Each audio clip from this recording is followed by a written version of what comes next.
May mga sandali sa buhay na bigla na lang nagbabago ang lahat. Isang araw maayos ang lahat. Kinabukasan, tila hindi mo nakilala ang mundong ginagalawan mo. Minsan, dinadala tayo ng Diyos sa mga lugar na hindi natin pinili. Sa mga sitwasyong hindi natin hiniling at sa mga laban na pakiramdam natin ay hindi natin kayang harapin. Sa mga sandaling iyon, nagtatanong tayo, Panginoon, bakit? Bakit kailangan kong masaktan? Bakit kailangang mawala? Bakit kailangang magbago ang lahat? Ngunit paano kung ang mga pagbabagong ito ay hindi parusa?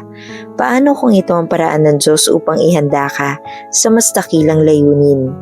Hindi man natin makita ang kabuuan ng kanyang plano sa ngayon, alam nating may Diyos na nakakakita.